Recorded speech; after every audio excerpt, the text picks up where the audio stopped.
Graça e paz em nome do Senhor Jesus. Estamos aqui louvando a Deus e adorando o nome bendito que está sobre todo nome, o nome de Jesus. Nesta manhã fria, porém nós sentimos e sabemos e cremos na presença calorosa do Espírito Santo de Deus. Quero convidar você, irmãos que estão aqui, e também você que acompanha pela internet, a abrir a Bíblia no livro de Atos dos Apóstolos, capítulo 4. Atos dos Apóstolos, capítulo 4. Nós começamos a ler este livro, que também é conhecido como Atos do Espírito Santo. Começamos a ler como igreja na nossa leitura diária, na quinta-feira. E estamos lendo um capítulo por dia, e também estamos lendo Salmos, estamos lendo outros trechos da palavra. Mas agora, meditando neste texto de Atos, eu quero convidar você a me acompanhar na leitura dos versículos 23 até o 31 do capítulo 4 de Atos. Vamos ler juntos? Então, quero convidar os irmãos a se colocar em pé para que você acompanhe a leitura desse trecho. Uma vez soltos, os apóstolos que tinham sido presos, procuraram os irmãos e lhes contaram quantas coisas lhes haviam dito os principais sacerdotes e os anciãos. Ouvindo isto, unânimes levantaram a voz a Deus e disseram: Tu, soberano Senhor, que fizeste o céu, a terra, o mar e tudo o que há neles, que disseste por intermédio do Espírito Santo, por boca de Davi, nosso pai, teu servo, por que se enfureceram os gentios e os povos imaginaram coisas vãs?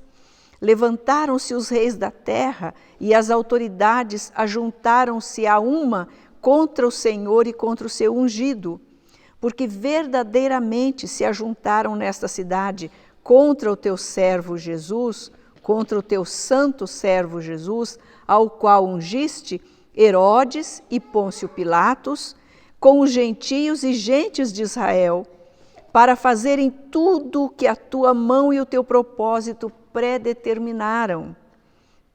Agora, Senhor, olha para as suas ameaças e concede aos teus servos que anunciem com toda intrepidez a tua palavra, enquanto estendes a mão para fazer curas, sinais e prodígios por intermédio do nome do teu santo servo Jesus. Tendo eles orado, tremeu o lugar onde estavam reunidos. Todos ficaram cheios do Espírito Santo e com intrepidez anunciavam a palavra de Deus. Vamos orar ainda?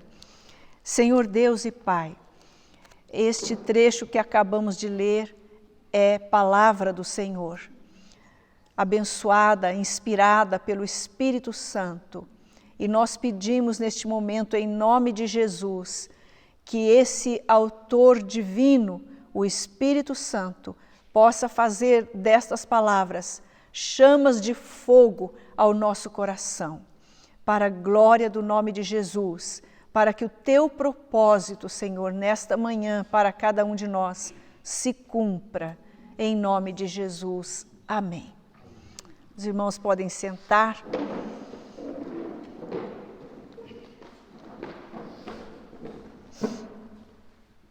Quero fazer uma pergunta para você. Qual é o cenário que facilita o crescimento de uma igreja, o fortalecimento de uma igreja? O que é preciso estar acontecendo para que uma igreja se fortaleça, cresça? Guarde essa pergunta. Talvez você possa responder, já tenha respondido lá no seu coração assim: é uma igreja para crescer, ela tem que ter uma renda muito boa, bastante dinheiro, bastante dízimos e ofertas, uma conta bancária bem boa. Ela precisa ter bastante jovens, ela precisa ter um grupo de louvor, assim, que detone, né? Um grupo de louvor tremendo, que tenha todos os instrumentos ali, umas boas vozes. Ela tem que estar num local, assim, da cidade, onde passem muitas pessoas, né? Talvez você tenha pensado em algumas dessas soluções. Mas eu quero, então, lembrar você que os capítulos que nós já lemos do livro de Atos, eles falam, e vamos continuar lendo, eles contam a história do começo da igreja cristã, como ela começou. O primeiro capítulo está narrando ali a ascensão de Jesus, a promessa de Jesus, a ordem que ele deu momentos antes de subir ao céu, diante dos olhos dos discípulos e de uma multidão de pessoas que estava ali.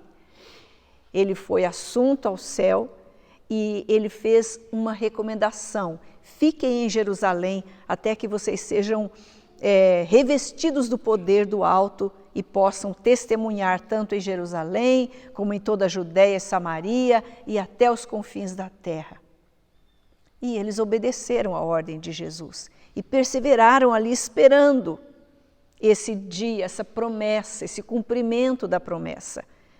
E veio, no capítulo 2, vemos o Espírito Santo descendo e tomando aquelas vidas e transformando tudo, e o inferno se abalou e tremeu naquele dia, porque agora os pequenos cristos foram cheios do Espírito Santo e começaram a pregar com intrepidez, e as pessoas começaram a se converter, a centenas, a milhares. No capítulo 3, nós vemos um milagre, a cura de um coxo, operada ali pelo nome poderoso de Jesus Cristo, através da vida de Pedro e de João, que estavam indo ao templo para orar.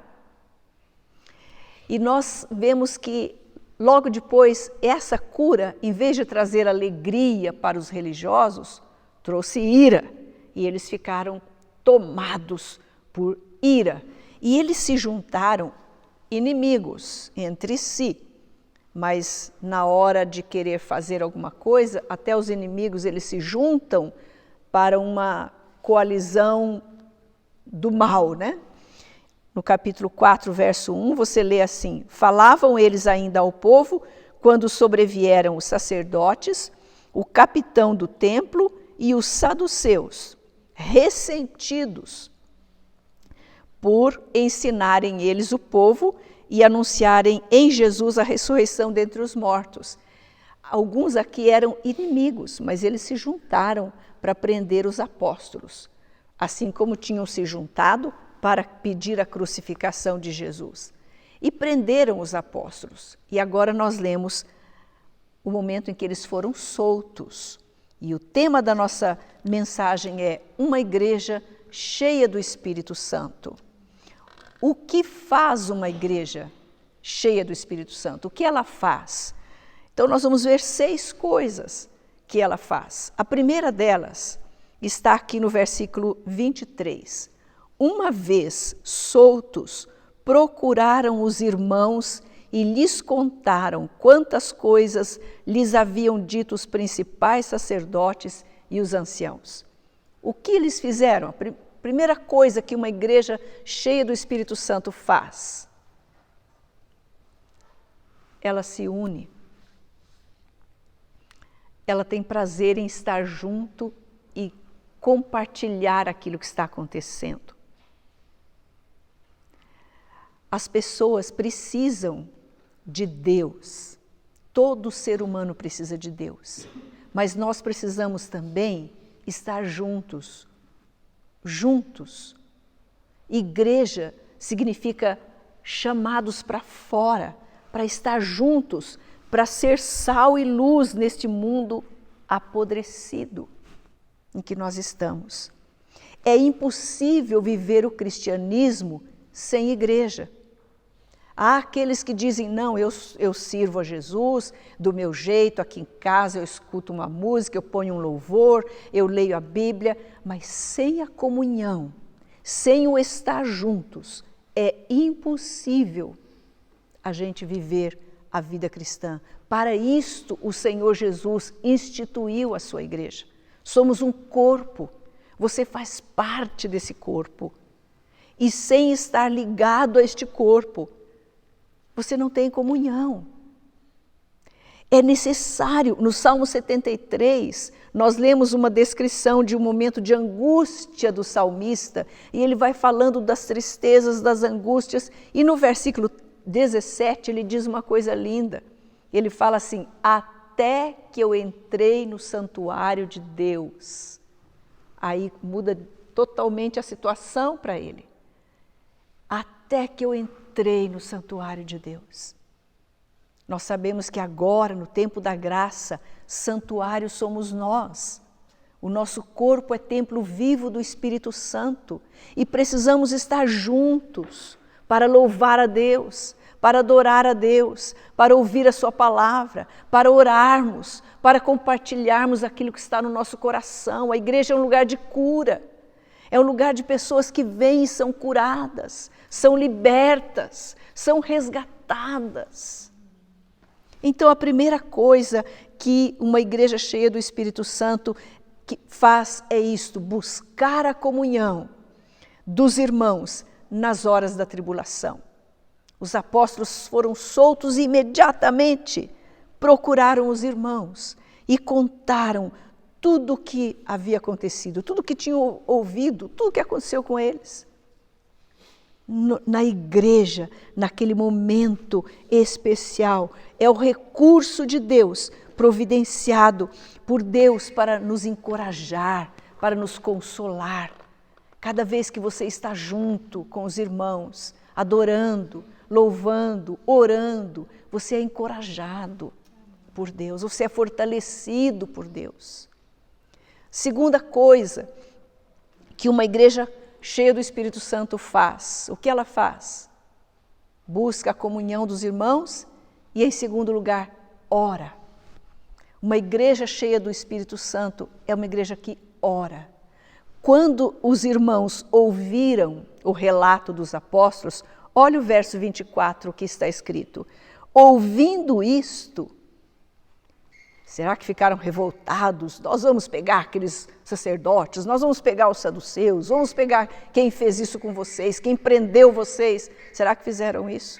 Não. Ouvindo isto, unânimes levantaram a voz a Deus e disseram. E aí vem uma oração. Até o versículo 30 vem essa oração. Eles oraram. O melhor método para enfrentar as dificuldades é a oração. A oração é um alívio. A oração não é um dever meramente. Ela é um prazer. Ela é um momento de descanso. O diabo tenta dizer o contrário para você. Tenta encher o seu dia de atividades para que você não tenha tempo de orar. Porque ele sabe que quando você está de joelhos diante de Deus, você é invencível. Quando nós nos dobramos diante do Senhor e colocamos o nosso rosto no pó, não há problema que faça frente, não há problema que nos derrube. A oração é a força que você tem nas suas mãos aqui para mover o braço de Deus lá em cima. Eles oraram. E de que maneira eles oraram? De 3 maneiras. Unânimes. Versículo 24, ouvindo isto, unânimes. O que significa essa palavra? Em acordo, sem divisão. Nada desse pensamento humano, mundano, de hoje e de sempre, né? Que cada um pense do jeito que quiser, cada um tem a sua opinião na sua cabeça, cada um segue o seu pensamento. Em Cristo Jesus, nós somos libertos disto e descobrimos a bênção da unanimidade, do estar em acordo. Unânimes, ouvindo isto, unânimes. Ninguém ficou de fora. Não concordo, eu penso diferente. Ninguém, todos eles unanimemente, juntos. Nós sabemos que a união faz a força até para o mal. Até para o mal. O Senhor proveu para nós a unidade no Espírito Santo.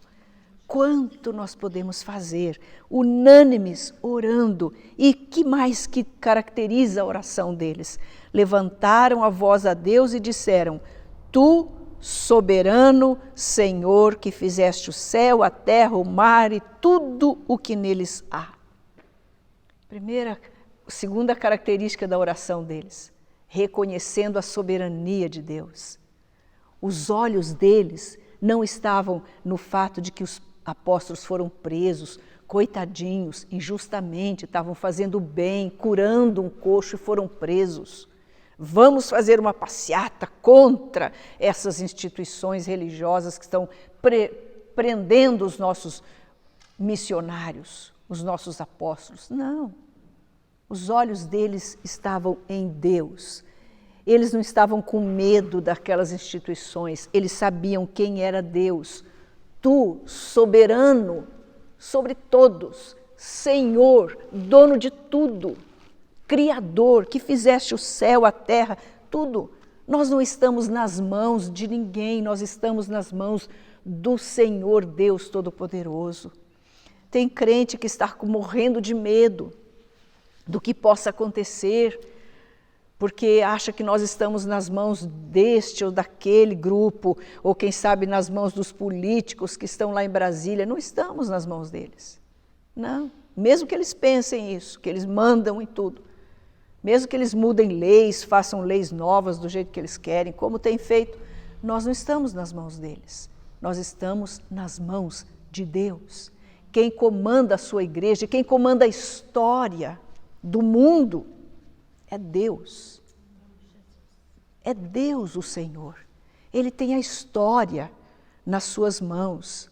Ele é quem comanda. Não somos nós. Não são autoridades. Ele põe autoridades. Todas as autoridades são instituídas por Ele. Quer elas aceitem, quer creiam, quer saibam, quer não, são instituídas por Ele. A hora que Ele quiser tirar, Ele tira num toque. Porque o Senhor é Ele. E essa igreja tinha essa consciência. E mais ainda, reconhecendo a soberania de Deus, oraram de conformidade com a palavra de Deus. Eles tinham conhecimento da palavra. Olha o que eles disseram. Que disseste por intermédio do Espírito Santo, por boca de Davi, nosso pai, teu servo. E aí vem 2 pontos, e eles citam o quê? Um trecho lá do Salmo número 2. Olha que conhecimento bíblico que eles tinham, o conhecimento da palavra de Deus. Num tempo em que a palavra de Deus era escrita naqueles rolos, poucas unidades existiam, aqueles rolos difíceis de serem manipulados, porém eles sabiam, conheciam, tinham conhecimento da palavra. Hoje ela está aí, a mesma palavra, nas suas mãos, em todas as maneiras, nos seus smartphones, no seu tablet, nos áudios, nos aparelhos de áudio para quem não consegue ler, em muitas traduções, em muitas linguagens facilitadas, explicadas, está aí o texto fiel da palavra de Deus nas nossas mãos, para alimento, um livro super atual, um livro para agora, para hoje, um livro que fala do nosso ontem, do nosso hoje e do nosso amanhã. Um livro, o livro que fala sobre os seus sentimentos, você como você é, que mostra para você o seu coração como um espelho. A palavra que alimenta, que transforma, que consola, que dirige, é esta. Eles conheciam o que nós temos feito dela, como a temos tratado, como temos priorizado buscar o que está nela para a nossa vida. Podemos buscar o que quisermos buscar, que nada satisfará o nosso coração, a não ser a palavra que está aqui. Esta satisfaz. eles conheciam, oraram juntos em unanimidade, oraram reconhecendo a soberania de Deus, oraram conforme a palavra de Deus e citaram certinho aqui o Salmo 2, porque lá está escrito assim: por que se enfureceram os gentios e os povos imaginaram coisas vãs? Levantaram-se os reis da terra e as autoridades ajuntaram-se a uma contra o Senhor e contra o seu ungido, porque verdadeiramente se ajuntaram nesta cidade contra o teu santo servo Jesus, ao qual ungiste. E aí então vamos para o terceiro ponto, porque esta igreja, uma igreja cheia do Espírito Santo, ela sabia que os desígnios de Deus não podem ser frustrados. Os planos de Deus não são frustrados. Deus é soberano. Nada, nem a maldade do homem pode desfazer os planos de Deus, frustrar os planos de Deus. Deus permite que o homem tome seus caminhos, faça suas escolhas, mas está dentro do plano dele, mas isso não tira a responsabilidade do homem. A maldade do homem não faz com que o plano de Deus seja frustrado. Olha aqui o que está escrito nestas palavras. Peça ao Senhor que revele a você essas coisas preciosas que estão aqui. Essa igreja nascente, novinha, perseguida, tinha o conhecimento de que os desígnios de Deus não são frustrados, porque era cheia do Espírito Santo. O Espírito Santo revela. Olha o que está escrito: porque verdadeiramente se ajuntaram. Agora eles ligaram o Salmo 2 à realidade que eles tinham acabado de viver da morte de Jesus. Se ajuntaram nesta cidade contra o teu santo servo Jesus, ao qual ungiste. Quem se ajuntou? Herodes e Pôncio Pilatos eram inimigos entre si. Herodes e Pôncio Pilatos. Mas na hora de crucificar Jesus, eles se juntaram. Fizeram uma coalizão. E mais, com gentios e gente de Israel. A gente de Israel, o povo de Israel, odiavam os gentios. Gentio é não judeu. Então, os judeus detestavam os não judeus. Mas aí, na hora de crucificar Jesus, todo mundo ficou amigo. E juntou todo mundo. Herodes, Pôncio Pilatos, gentios, judeus, vamos crucificar esse homem. E gritaram: crucificam. Eles se juntaram tudo. Uma verdadeira coalizão do mal. Mas mal sabiam eles. Olha só o que está escrito aqui, verso 28. Para fazerem tudo o que a tua mão e o teu propósito predeterminaram. Isso é soberania de Deus. Pilatos, Herodes, os judeus, os gentios, os soldados romanos, aquela gente não sabia que eles estavam livremente escolhendo crucificar Jesus, mas eles estavam cumprindo um propósito de Deus desde antes da fundação do mundo. Nosso Deus é soberano. Nosso Deus tem a história nas mãos. Ele usou até esses inimigos dele para fazer a nossa salvação ser real e possível. Para que nós fôssemos salvos, Jesus tinha que morrer e na cruz. Então, Deus permitiu que aqueles homens fizessem livremente a escolha de crucificar Jesus, porque assim você e eu poderíamos ter acesso ao perdão dos pecados. Eu li hoje que uma moça que antes era muçulmana ferrenha se converteu a Cristo, porque soube que Ele é o Deus que perdoa, é o Deus que ama. Esse é o nosso Deus. Ele perdoa, Ele ama, Ele chama, Ele recebe. Aí, essa igreja cheia do Espírito Santo sabia que os propósitos eternos de Deus não podem ser frustrados. A quarta coisa que faz uma igreja cheia do Espírito Santo, ela pede poder para pregar a palavra. Essa era a oração dela. Olha o que está escrito aqui, no verso 29. Agora, Senhor, olha para as suas ameaças, as ameaças das autoridades, e concede aos teus servos que anunciem com toda a intrepidez a tua palavra. Eles não oraram assim, Senhor, pesa a mão sobre aqueles sacerdotes lá. Senhor, põe a tua mão de poder na cabeça daqueles homens que prenderam os apóstolos, para eles verem o teu poder, acaba com eles.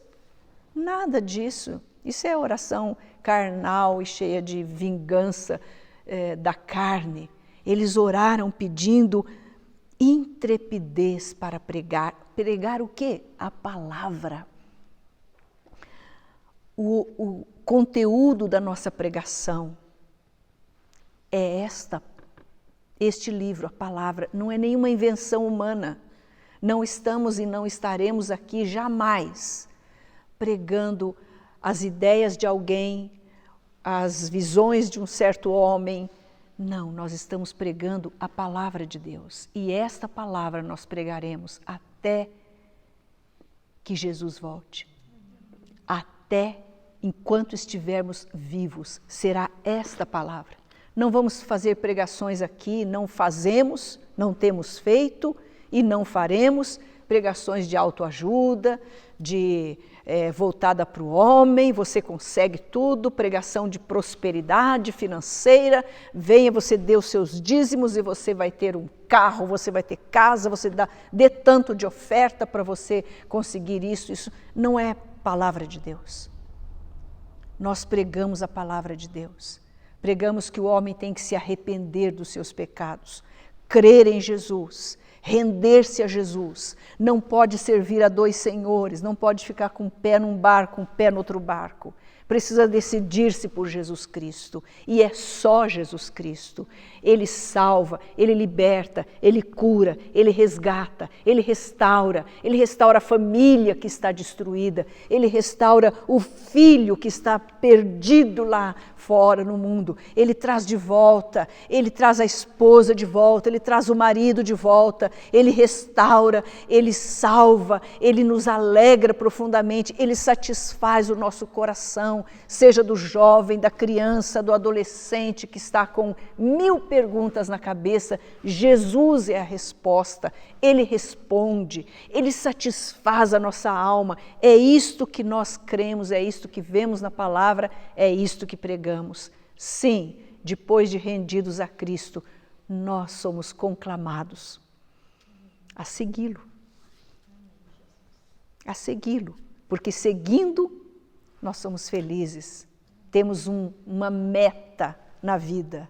Nenhum cristão verdadeiro fica perambulando sem saber o que eu faço da minha vida, para onde eu vou, o que eu compro, o que eu faço, o que eu estudo, o que eu vou para cá, eu vou para lá. Não fica. Ele tem a direção, porque o Espírito Santo de Deus dá essa direção e satisfaz o coração verdadeiramente.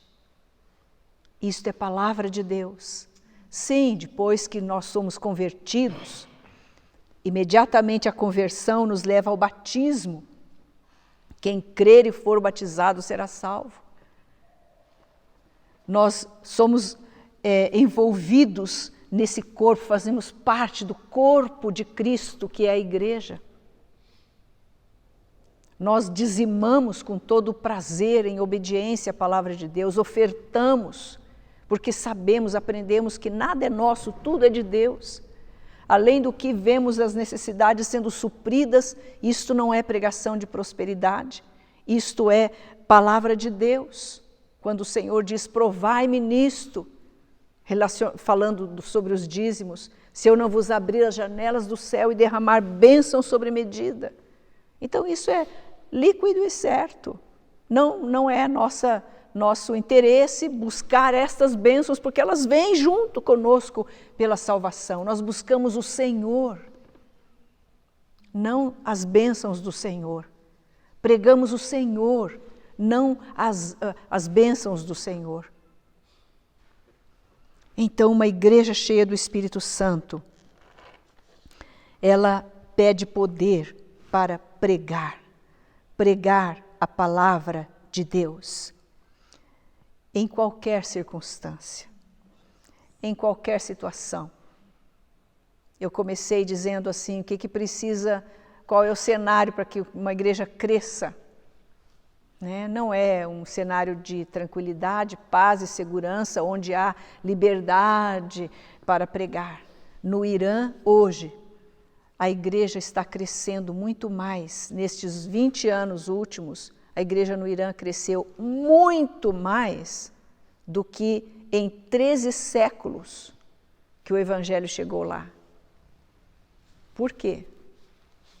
O islamismo, com toda a sua dureza, crueldade, malignidade, começou a mostrar a sua cara real.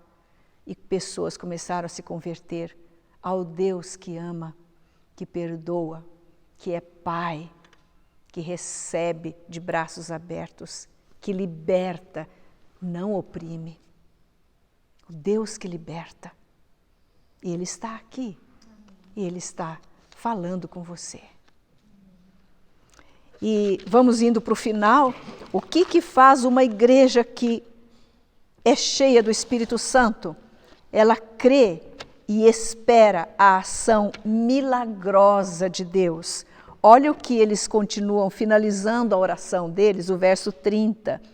Enquanto, olha essa palavra, enquanto pregamos a palavra com intrepidez, enquanto estendes a mão para fazer curas, sinais e prodígios, por intermédio do nome do teu santo servo Jesus. Cantamos hoje sobre o nome poderoso de Jesus. E aqui eles orando, eles finalizam a oração dizendo assim, concede agora, o pedido deles foi só esse. Concede poder para a gente pregar com intrepidez a palavra, enquanto o Senhor estende a mão junto, paralelamente à pregação da palavra. Deus opera o milagre, Ele quem opera. Não é o pastor fulano de tal, o obreiro fulano de tal, o missionário fulano de tal, é Jesus.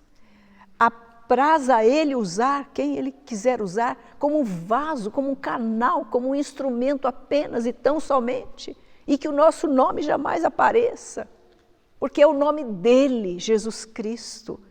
É Jesus quem cura, é Jesus quem faz sinais e prodígios hoje, agora. Você talvez tenha ouvido já dizer que o tempo dos sinais e prodígios acabou com os apóstolos. Quando eles morreram, acabou aquele tempo. Entrou que tempo? Jesus mudou, ele só operava naquela época, agora ele não opera mais? Não. A Bíblia diz que Jesus Cristo é o mesmo, ontem, hoje e será para sempre. O poder do nosso Deus não mudou em nada, assim como o amor dele também não diminuiu, nem aumentou, porque não precisa aumentar, já é total e absoluto. Ele ama igual, ele tem poder igual, o mesmo poder com o qual ele criou todas as coisas. Essa oração começou dizendo isso. O poder de Deus, soberano Senhor, Ele criou tudo. De que maneira? Pela sua palavra. Essa mesma palavra de libertação, de cura, de restauração, Ele está direcionando para você hoje. Você crê? De libertação, de salvação, você crê? Um homem uma vez disse assim para Jesus, não precisa ir na minha casa. Eu não sou digno que o Senhor vá lá. Fala só uma palavra e o meu servo lá em casa vai ser curado. Jesus elogiou a fé daquele homem. E Jesus falou a palavra. Imediatamente o servo foi curado. Ele não mudou. Jesus não mudou. Recebe agora. Recebe agora essa palavra. palavra de cura, palavra de libertação, palavra de salvação, palavra de resgate, de restauração. Recebe agora, porque Ele está falando para você essa palavra. E sabe por quê? Porque Ele te ama. Ele te ama. Deus é amor. Uma igreja que crê no poder milagroso de Deus. Uma igreja cheia do Espírito Santo. E finalmente, em sexto lugar, o que faz uma igreja cheia do Espírito Santo? É uma igreja que manifesta o sobrenatural de Deus. Olha o que aconteceu no verso 31. Tendo eles orado, tremeu o lugar onde estavam reunidos. Tremeu o lugar. Todos ficaram cheios do Espírito Santo e com intrepidez anunciavam a palavra de Deus. O que você conclui disso daqui? Só os apóstolos que foram presos é que saíram anunciando e os outros ficaram lá orando. Não, aqui diz, todos ficaram cheios do Espírito Santo e com intrepidez anunciavam. Plural. Eles saíram anunciando com intrepidez, cheios do Espírito Santo. Anunciando o quê? A palavra de Deus. Essa é a nossa pregação, o conteúdo da nossa pregação, a palavra de Deus. Jesus Cristo é a palavra de Deus. Ele morreu e ressuscitou. E Ele está aqui, agora e onde quer que você vá como igreja, no supermercado, no ônibus, no Uber, na rua, na firma onde você trabalha, no hospital, na escola onde você está, onde você for. Prega a palavra. Pregue a palavra. Que tarefa sublime e maravilhosa Ele nos dá. E que recurso extraordinário, poderoso Ele nos dá, o Espírito Santo. Essa expressão, todos ficaram cheios do Espírito Santo, você vê muitas vezes em Atos. É uma coisa que se renova dia a dia. Quando Paulo diz lá na carta aos Efésios 5,18, não vos embriagueis com vinho, mas enchei-vos do Espírito Santo. Essa palavra enchei-vos tem o sentido de constantemente, ininterruptamente. Não é um ato que se faz agora e pronto, está feito para o resto da vida. Encha-se hoje do Espírito Santo, amanhã você precisa de novo, depois, toda hora você precisa. Ele vai abastecendo o seu coração. Com o quê? Com poder para testemunhar. Produzindo o fruto maravilhoso que só Ele produz. Amor, alegria, paz, longanimidade, benignidade, bondade, fidelidade, mansidão, domínio próprio. Fruto do Espírito Santo. Poder para testemunhar. Uma igreja cheia do Espírito Santo. Vamos ser uma igreja cheia do Espírito Santo? O que falta para nós? Sem o Espírito Santo, seria o mesmo que tentarmos rachar a lenha com o cabo do machado. Desculpe. Alguém poderia fazer isso? Cortar lenha com o cabo do machado? Não, né, Laia? De jeito nenhum. Nós precisamos do poder do Espírito Santo. Precisamos do Espírito Santo de Deus. Precisamos. Aí seremos uma igreja que ora. Temos uma jornada de oração aqui, 24 horas de oração. Queremos conclamar todos para participarem dessa jornada de oração. Que horário bendito, que hora preciosa que nós passamos aos pés de Jesus. Temos uma sala aqui exclusiva para oração. Quem quiser, a qualquer hora, pode vir aqui e passar um tempo diante de Deus, ali com Deus, chorando, orando, buscando a presença de Deus. Oração. Eu preciso do Espírito Santo. Eu creio no Espírito Santo. Havia um pastor que todas as vezes, ao dirigir-se para pregar, ele dizia essas palavras: eu creio no Espírito Santo, eu dependo do Espírito Santo. Quando eu li isso, eu falei: Senhor, eu creio também no Espírito Santo, eu dependo do Espírito Santo, eu quero acrescentar, eu quero o Espírito Santo, mais e mais. Eu quero, eu preciso. E você? Quer unir-se neste objetivo de sermos uma igreja cheia do Espírito Santo? Uma igreja que não está cheia de programações, de atividades variadas e novidades, né? Não precisamos, temos o novo de Deus que é perfeito, completo e suficiente. Não precisamos de novidades. Nós precisamos do Espírito Santo. Ele torna novas todas as coisas. Com Ele, fazer o café para as meninas do projeto da Casa Maria e Marta é novo, é novidade, é coisa gostosa de fazer. Com o Espírito Santo, trabalhar na conservação, trabalhar levando um folheto de casa em casa nos bairros aqui ao redor da chácara, é gostoso, é novidade, é coisa boa e gostosa de fazer. Com o Espírito Santo, dar aula nas escolas públicas, o que fazemos na quinta-feira, com um mínimo de pessoas atualmente, e pode ser muito mais. É gostoso demais. Cozinhar ali na cozinha é gostoso. Dar aula na escola de missões é muito prazeroso com o Espírito Santo. Orar é gostoso demais com o Espírito Santo. Quero convidar você a ficar de pé e a orarmos juntos agora, pedindo para que o Senhor nos dê fome do Espírito Santo para pregarmos com intrepidez a palavra. Vamos orar dessa maneira. Somos unânimes nesta oração, como foram unânimes aqueles cristãos ali. Somos unânimes, estamos juntos em acordo. Amém?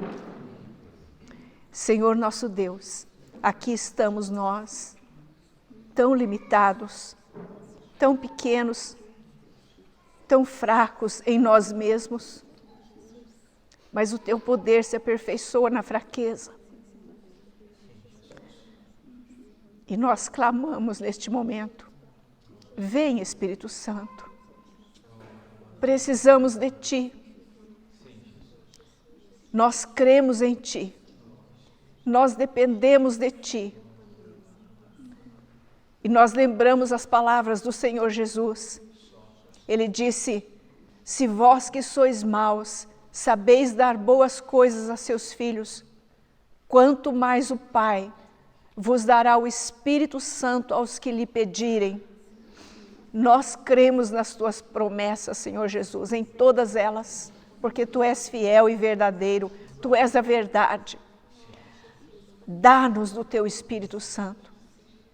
Ele já foi enviado, que Ele tenha liberdade em nosso meio, para nos tomar a todos nós, para tomar a vida do irmão que está em casa neste momento, tomar por completo cada coração, queimar, encher com a Tua santa presença, transformar-nos, fazer-nos intrépidos, comprometidos, inteiramente rendidos aos pés do Senhor Jesus.